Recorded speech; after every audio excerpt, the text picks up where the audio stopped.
I'm the chair of the New York Antiquarian Book Fair, which is really exciting. I've been on the committee for 7 years, so I've been working up towards this. And 2 years ago, I became the chair. And it's been really fun to put this together because we have 198 exhibitors. It's been really wonderful to have everyone from all over the world. And honestly, the best material comes out, the best booksellers come out for this. And obviously, it's been great for the customers because everything comes into one place one time a year.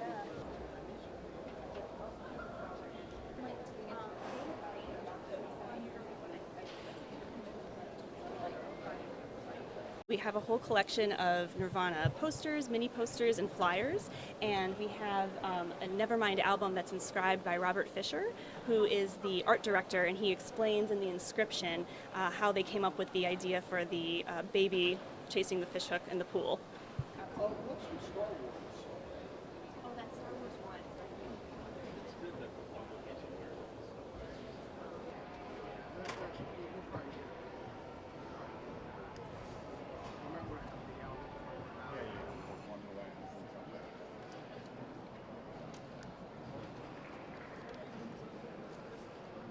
These are the original handwritten lyrics to the song Lovely Rita, Meter Maid by Paul McCartney. It's an early draft, so there's multiple corrections and changes, and it varies greatly from the final album version.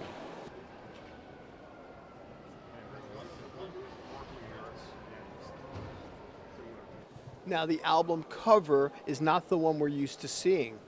No, there's a few extra people on there that they couldn't get the copyright releases on for their final release.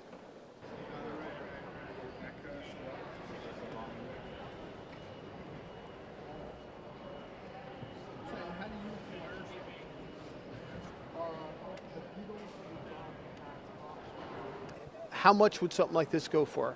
This is priced at $650,000. What's the thing that's the most affordable?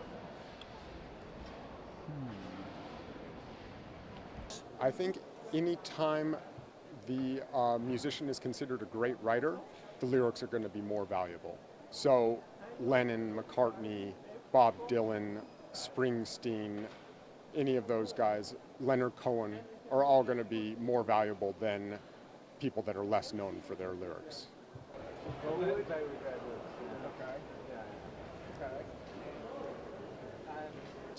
Paul didn't like the sort of the drug references, the mushrooms in there, and he thought, oh, people might think, well, this is a little bit too radical. So they moved back from this. They decided not to go with it. But it is essentially the original idea for the first concept album, which I guess is what Sgt. Pepper is. And it's inscribed by Ringo Starr as Billy Shears, which was his alter ego in Sgt. Pepper, which is apparently the only time that he was actually signed as Billy Shears. So that's the bronze you can see now is that. It was interesting. We'll show When did it become a film award? 78. Yeah. Essentially the science of film. It's not just about art, it's about science. And this square around the eye symbolises a television screen, because this was specifically a television award. So this came from the foundry which made the BAFTAs for the first 20 years. And so this is the cast from which all subsequent BAFTAs were made.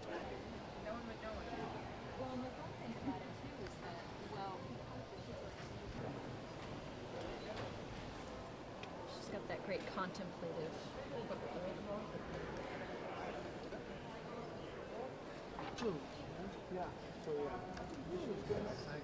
Let me get her signature. Yep, all good.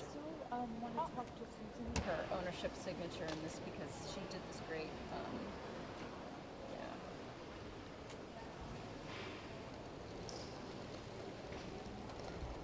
Can you see that? For the Rare Book Fair, we brought an entire collection around Sylvia Plath, and a lot of this material came from her childhood because it came directly from her mother. In fact, this painting is the highlight for us. It was done by Sylvia Plath when she was 16 years old. And we tend to think of her, of course, as a poet or as a novelist, but she was actually quite a serious artist as well. She considered studying art in college before she switched to writing. And so this shows you that, in fact, She probably could have made a real go of it if she decided to be an artist.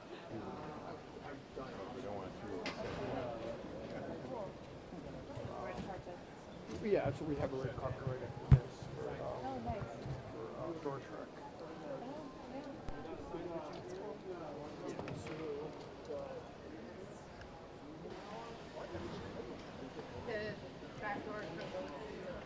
Well, frankly, I don't really notice it day to day. It's just I do my bookseller thing and then I move on. And then when you come into a place like this where the public's coming through and people say, oh, I recognize you, it's a little bit nice to see the effects of people saying, oh, I learned about rare books because I saw you.